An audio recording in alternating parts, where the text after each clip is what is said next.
Saudara-saudara yang kekasih di dalam Tuhan, hari ini kita akan mengikuti renungan harian, yang mana pada kesempatan ini kami menyajikan renungan harian dalam bentuk audio, yang dapat dinikmati setiap waktu oleh saudara-saudara, warga Jemaat Satria Kasih, dan saudara-saudara kekasih-kekasih Kristus, dimanapun saudara berada. Baiklah, mari kita mempersiapkan diri menghadap Tuhan. Mari berdoa. Tuhan Bapa di sorga, kami bersyukur Engkau begitu baik dalam hidup kami. Kami percaya kasih-Mu akan terus mengalir dalam hidup kami. Di kesempatan yang indah ini, kami akan membaca dan merenungkan firman-Mu. Ya Roh Kudus, tolonglah kami, biar kami dapat memahami kebenaran firman-Mu. Dan firman ini akan menjadi penuntun di dalam kami menjalani hidup ini. Ini kami yang datang kepadamu di dalam nama Yesus Tuhan kami. Amin.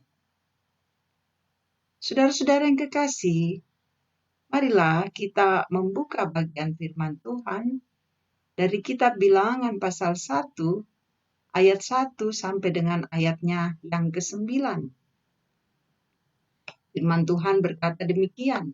Tuhan berfirman kepada Musa di padang gurun Sinai dalam kemah pertemuan pada tanggal 1 bulan yang kedua dalam tahun yang kedua sesudah mereka keluar dari tanah Mesir. Hitunglah jumlah segenap umat Israel menurut kaum-kaum yang ada dalam setiap suku mereka, dan catatlah nama semua laki-laki di Israel yang berumur 20 tahun ke atas dan yang sanggup berperang orang demi orang. Engkau ini beserta Harun harus mencatat mereka menurut pasukannya masing-masing. Dari tiap-tiap suku harus ada satu orang yang mendampingi kamu, yakni orang yang menjadi kepala dari suku yang diwakilinya itu. Dan inilah nama semua orang yang harus mendampingi kamu. Dari suku Ruben, Elisur bin Sedeur. Dari suku Simeon, Selugmiel bin Surisyaddai. Dari suku Yehuda, Nahason bin Aminadab. Dari suku Isakhar, Netaniel bin Suar. Dari suku Sebulon, Eliab bin Helon.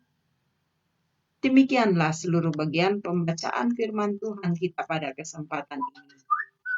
Amin. Saudara-saudara yang kekasih di dalam Tuhan Yesus, saya mengambil tema menjadi Laskar Kristus. Menjadi Laskar Kristus. Saudara-saudara, apa bukti penyertaan Tuhan yang nyata pada anak-anaknya? Bahwa umatnya bisa menjalani hidup di tengah situasi yang berat dan keras seperti yang dialami oleh umat Tuhan, umat Israel di padang gurun. Saudara, umat Tuhan keluar dari Mesir sebagai pelarian dengan jumlah sekitar 2 juta orang. Ternyata setahun lebih kemudian jumlah mereka tidak berubah secara signifikan.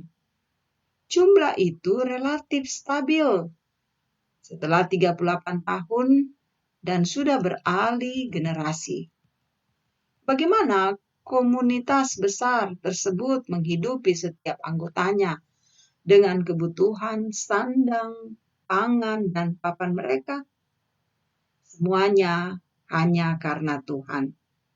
Ya, kalau bukan Tuhan yang memelihara mereka dengan roti mana dan burung puyuh, dan kehadirannya lewat kemah suci yang didirikan di tengah-tengah perkemahan umat Tuhan, maka tidak mungkin mereka dapat bertahan. Hanya karena Tuhan.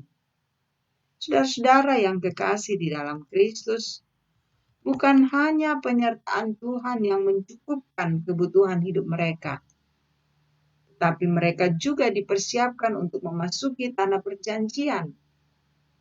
Kitab Bilangan mencatatkan bahwa sentralitas Allah di tengah umat merupakan persiapan agar kelak bila saatnya tiba, mereka berangkat sebagai pasukan Allah menuju tanah perjanjian. Perhatikan penyebutan panji-panji dari masing-masing suku dan penyebutan laskar untuk setiap suku. Kesemuanya merupakan bahasa militer yang menunjukkan kesiapan umat Israel berperang. Dengan sendirinya, panglima perang Israel ialah Tuhan Allah mereka. Menarik untuk dicatat juga di sensus pertama ini, suku Lewi dikecualikan, sedangkan untuk pengaturan perkemahannya, suku Lewi mendapat tempat khusus, yaitu di sekitar kemah suci.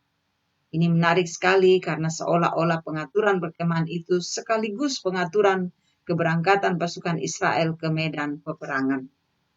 Umat Tuhan, saudara, masa kini pun juga harus menyaksikan pemeliharaan Tuhan atas hidup keseharian kita. Kita juga dipelihara Tuhan dengan banyak cara. Kita juga dipersiapkan sebagai pasukan Allah yang setiap waktu harus berperang melawan musuh-musuh Allah.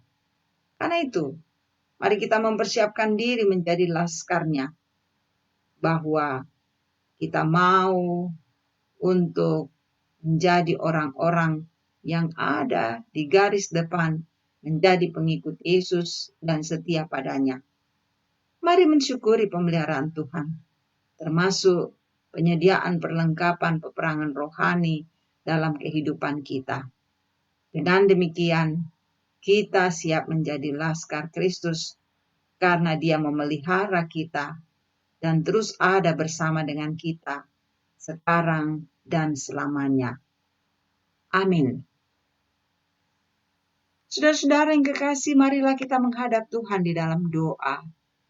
Mari berdoa. Terima kasih Tuhan, kami boleh mendengarkan firman-Mu. Biar firman ini akan terus kami pelihara, kami menjadi pelaku-pelaku firman di dalam dunia. Oh Tuhan, Engkau memberkati kehidupan kami. Engkau jaga kami semua. Biarlah kasih setia-Mu akan menopang kami menghadapi kehidupan di masa pandemi ini.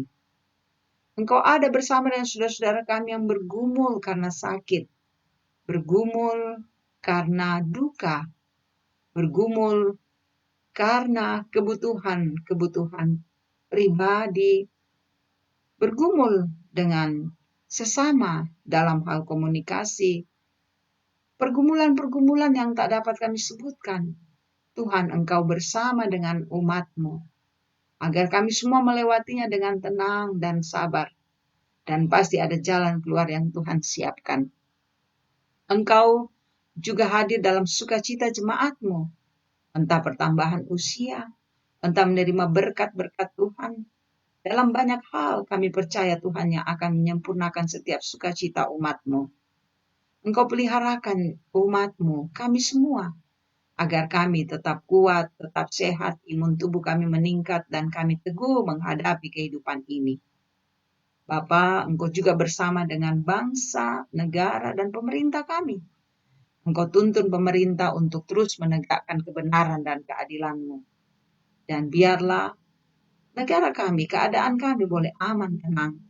Berkati upaya pemerintah untuk terus melaksanakan proses vaksinisasi, biar kami juga memahami dan mengerti dan boleh mengambil bagian di dalamnya ketika waktu kami tiba untuk divaksin.